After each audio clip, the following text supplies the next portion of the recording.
નમસ્કાર મિત્રો, ગ્રહોની માયામાં મારા દરેક વાલા જાતકોનું સ્વાગત. આપ અમને નિહાળી રહ્યા છો ગ્રહોની માયામાં, અને આજે આપણે વાત કરીશું દૈનિક રાશિ ભવિષ્યની. મિત્રો, દૈનિક રાશિ ભવિષ્યની વાત કરતા પહેલા એક નજર નાખીએ આજના પંચાંગ ઉપર. 20/8/2026 ગુરુવારનો દિવસ. વિષ્ણુદેવની આરાધના ઉપાસના કરી આજના દિવસની શુભ શરૂઆત કરી શકાય. વિક્રમ સંવત 2082 ઈસવીસન 2026 શ્રાવણ માસ શુક્લ પક્ષ અને અષ્ટમી તિથિ, ઇન્દ્ર યોગ, વિષ્ટિભદ્રકરણ અને અનુરાધા નક્ષત્ર, જે શનિદેવનું નક્ષત્ર.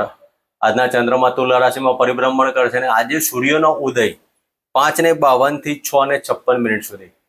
આજનું અભિજીત મુહૂર્ત 11:58 થી 12:50 સુધી અને આજના રાહુકાળ 2:02 થી 3:40 સુધી. તો મિત્રો, આ હતું આજનું પંચાંગ. હવે આપણે વાત કરીશું આજનું ગ્રહ ગોચર. મિથુન રાશિમાં મંગળદેવનું પરિભ્રમણ અને કર્ક રાશિમાં ગુરુ અને બુધની યુતિ. સિંહ રાશિમાં સૂર્યદેવ અને કેતુદેવનો ગ્રહણ યોગ. કન્યા રાશિમાં શુક્રદેવ. વૃશ્ચિક રાશિમાં ચંદ્રદેવનું પરિભ્રમણ. રાહુ મહારાજ કુંભ રાશિમાં પરિભ્રમણ કરી રહ્યા છે અને યથાવત મીન રાશિમાં શનિ મહારાજનું પરિભ્રમણ ચાલી રહ્યું છે. મિત્રો, આ હતું આજનું ગ્રહ ગોચર. હવે આપણે વાત કરીશું આજનું દૈનિક રાશિ ભવિષ્ય. મેષ રાશિથી લઈ અને મીન રાશિના જાતકોને આજનો આપણો દિવસ કેવો રહેશે, કયા ભગવાનની આરાધના ઉપાસના કરે, કયા દેવની દાન દક્ષિણા કરવી, કયા ધાન્યનું દાન આપી અને આજના દિવસમાં શુભ શરૂઆત કરી શકાય. તો મેષ રાશિથી લઈ અને મીન રાશિના જાતકોનો આજનો આપણો દિવસ કેવો રહેશે. મિત્રો, શ્રાવણ માસ શુક્લ પક્ષની આજે અષ્ટમી તિથિ અને શ્રાવણ મહિનો એટલે પવિત્ર મહિનો. હિન્દુ ધર્મના પવિત્ર માસની અંદર ભોલેનાથની પૂજા પાઠ કરો, મહામૃત્યુંજય મંત્ર કરો, બીલીપત્ર અર્પણ કરો, પંચામૃત અર્પણ કરો, નાળિયેરનું જળ અર્પણ કરો, દાડમનો રસ, શેરડીનો રસ અર્પણ કરો અને આપના જીવનમાં સુખ શાંતિની સમૃદ્ધિ પ્રાપ્ત કરો. તો મિત્રો, આ શ્રાવણ માસનો મહિમા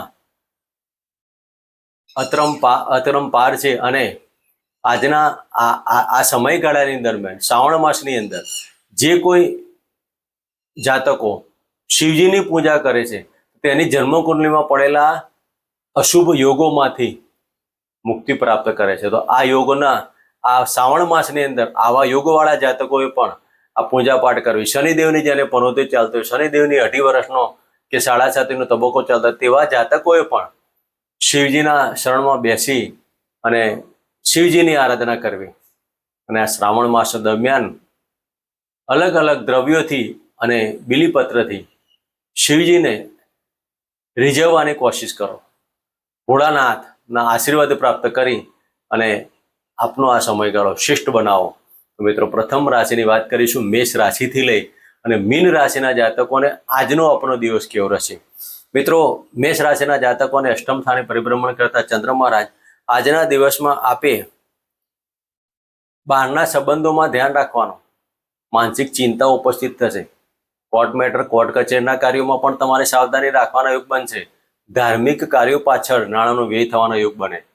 આ સમય દરમિયાન મેષ રાશિના જાતકોએ ચણાની દાળનું દાન કરી અને આજનો દિવસ પસાર કરો. મિત્રો, વાત કરીશું વૃષભ રાશિની. વૃષભ રાશિના જાતકોને સપ્તમ સ્થાને પરિભ્રમણ કરતા ચંદ્ર મહારાજ. મિત્રો, આજના દિવસમાં દાંપત્ય જીવનમાં વૈમનસ્ય ઊભું ન થાય તેની કાળજી લેજો.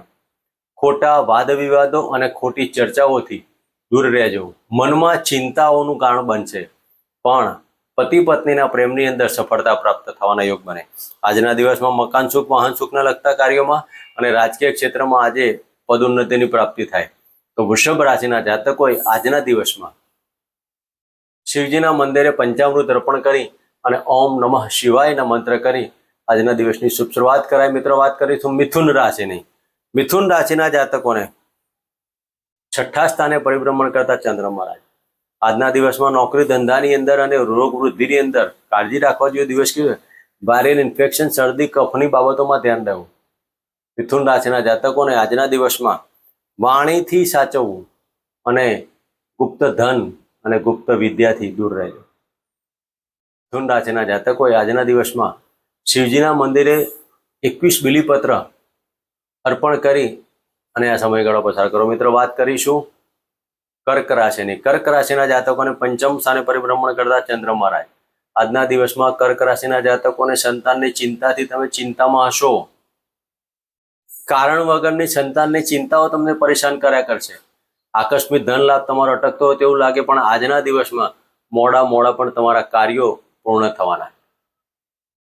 કર્ક રાશિના જાતકોને વિદ્યા પ્રાપ્તિની અંદર શેષ સટ્ટા લોટરીમાં આકસ્મિક ધન લાભનો યોગો રહેલા હોય તો આજના દિવસમાં કર્ક રાશિના જાતકોએ શિવજીના મંદિરે ગંગાજળ અર્પણ કરી અને ચંદનનો લેપ કરી અને મહામૃત્યુંજય મંત્રના જપ કરી આજના દિવસની શુભ શરૂઆત કરે. મિત્રો, વાત કરીશું સિંહ રાશિની. સિંહ રાશિના જાતકોને ત્રીજા ચતુર્થ સ્થાને પરિભ્રમણ કરતા ચંદ્ર મહારાજ. મિત્રો, કર્ક રાશિના જાતકોને સિંહ રાશિના જાતકોને ગૃહ કલેશમાં કાળજી રાખવાના યોગ બની શકે છે. ગૃહમાં એકબીજાના મતભેદો ના થાય તેની કાળજી લેજો. સિંહ રાશિના જાતકોને ઈગો હર્ટ થવાનો, બહારના સંબંધોના કારણે પ્રશ્નો ઉપસ્થિત થાય, વિજાતીય પાત્રની મુલાકાતની અંદર ગૃહ કલેશ ના થાય તેની કાળજી લેજો.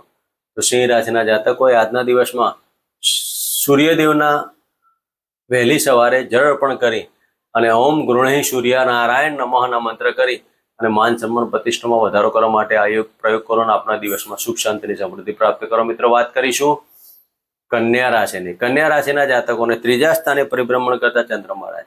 નાના મોટા મુસાફરીમાં વોલેટ કે પૈસા મિસ થવાનું ધ્યાન રાખજો. આવકમાં વૃદ્ધિ થશે, પ્રવાસમાં સફળતા મળશે, નાના મોટા પ્રવાસોમાં આગમન થવાના યોગ પણ બની શકે. આ સમય દરમિયાન દાંપત્ય જીવનને લગતા પ્રશ્ન અને મકાન સુખ વાહન સુખના પ્રશ્ન પાછળ તમારા જે દોડધામ થાય. તો આજના દિવસમાં કન્યા રાશિના જાતકોએ ચણાની દાળ અને ગોળ મિશ્રિત ગાયને અર્પણ કરી આજનો દિવસ પસાર કરો. મિત્રો, વાત કરીશું તુલા રાશિની. તુલા રાશિના જાતકોને ધનસ્થાને પરિભ્રમણ કરતા ચંદ્ર મહારાજ. વાણી ઉપર સંયમ રાખવાની જરૂરિયાત ઊભી થશે. આકસ્મિક ધન લાભનો યોગો, ધન પ્રાપ્તિ અને ધન સંચયના યોગો પણ બની શકે છે. વિલ વારસો પ્રોપર્ટીના કાર્યો, શાસ્ત્રી પક્ષમાં માનસિક ચિંતાઓનો તણાવ રહેવાનો. તુલા રાશિના જાતકોએ આ સમય દરમિયાન તમારા ગુરુના આશીર્વાદ પ્રાપ્ત કરો. ઓમ બૃહસ્પત્ય નમઃ ની એક માળા કરી આજના દિવસની શુભ શરૂઆત કરો. મિત્રો, વાત કરીશું ધન રાશિની. વૃશ્ચિક રાશિના જાતકોને લગ્નમાંથી પરિભ્રમણ કરતા ચંદ્ર મહારાજ. મિત્રો, વૃશ્ચિક રાશિના જાતકોએ આજના દિવસમાં માનસિક ચિંતાઓ અને તણાવ તમારો રહેવાનો. ખોટી ચિંતાઓ અને ખોટી દોડધામથી દૂર રહેજો. મકાન સુખ વાહન સુખના પ્રશ્નોથી તમે ચિંતામાં રહેવાના અને આજના દિવસમાં દાંપત્ય જીવનના પ્રશ્ન હતા, વિજાતીય પાત્રની મુલાકાતમાં માનહાનિને છે તેની કાળજી લેજો. વૃશ્ચિક રાશિના જાતકોએ આજના દિવસમાં કુળદેવીના મંત્ર કરવા. ઓમ એમ રીમ ક્લીમ મહાકાલીય નમઃ ના મંત્ર કરી આજના દિવસની શુભ શરૂઆત કરાય. મિત્રો, વાત કરીશું ધન રાશિની. ધન રાશિના જાતકોને 12મા સ્થાને પરિભ્રમણ કરતા ચંદ્ર મહારાજ. મિત્રો, વ્યર્થ બ્રહ્મણ અને વ્યર્થ ખર્ચાથી દૂર રહેજો. વિદેશ જવા માટેના યોગો સારા બને. આજના દિવસમાં તેમાં પણ ચિંતા ઉપસ્થિત થાય. વાયરલ ઇન્ફેક્શન, શરદી કફની બાબતોથી દૂર રહેજો. ધન રાશિના જાતકોએ આજના દિવસમાં પડવા વાગવાના યોગથી સાવધાની રાખવી. ધન રાશિના જાતકોએ આજના દિવસમાં ગાયને ગોળ કેવારી રોટલી અર્પણ કરી આજના દિવસની શુભ શરૂઆત કરાય. મિત્રો, વાત કરીશું મકર રાશિની. મકર રાશિના જાતકોને લાભ સ્થાને પરિભ્રમણ કરતા ચંદ્ર મહારાજ. આજના દિવસમાં મકર રાશિના જાતકોને આકસ્મિક ધન લાભનો યોગો બનેલા છે અને વડીલ વ્યક્તિઓની મુલાકાત થાય અને તેમાં ધન લાભનો યોગો બને. કમિશન દળના કાર્યોમાં સફળતા મળીને આજના દિવસમાં પ્રવાસમાં સફળતા મળવાના યોગ એટલા જ પ્રમાણમાં સારા હોય તો તેનો લાભ લેવો. આજે મકર રાશિના જાતકોએ શનિદેવના મંદિરે સરસવનું તેલ અર્પણ કરી અને આજનો દિવસ પસાર કરો. મિત્રો, વાત કરીશું કુંભ રાશિની. કુંભ રાશિના જાતકોને 10મ સ્થાને પરિભ્રમણ કરતા ચંદ્ર મહારાજ. કુંભ રાશિના જાતકોને આજના દિવસમાં રાજકીય અને સરકારની બાબતોમાં આજે સફળતાના યુગ બનશે, પણ ક્યાંક માનસિક ચિંતાઓ અને તણાવથી તમે ઘેરાયેલા રહેશો. મન ઉપર એકાગ્રતા રાખી પોઝિટિવ વલણ રાખી તો તમારા દરેક કાર્યમાં સફળતા પ્રાપ્ત થશે. તો કુંભ રાશિના જાતકોએ આજના દિવસમાં માતાના ચરણ સ્પર્શ કરવા અને માતાને જોઈતી વસ્તુઓનું આપી અને તેને ખુશ રાખવાનો પ્રયત્ન કરશો. તમારા દિવસમાં સફળતા પ્રાપ્ત થશે. મિત્રો, વાત કરીશું મીન રાશિની. મીન રાશિના જાતકોને ભાગ્યસ્થાને પરિભ્રમણ કરતા ચંદ્ર મહારાજ. મિત્રો, આજના દિવસમાં મકાન સુખ વાહન સુખ અને માતા સુખ, મન અને ધાર્મિક કાર્યો પાછળ મન પરોવાશે. આજના દિવસમાં મીન રાશિના જાતકોએ ધારેલા કાર્યો પરિપૂર્ણ કરવા માટે અને ધાર્મિક કાર્યોમાં સફળતા પ્રાપ્ત કરવા માટે ગાયને ઘઉં અને ગોળ અર્પણ કરી આજના દિવસની શરૂઆત કર્યા. મિત્રો, આ તો આજનું દૈનિક રાશિ ભવિષ્ય. ફરી મળીશું આજ જગ્યાએ. જય માતાજી.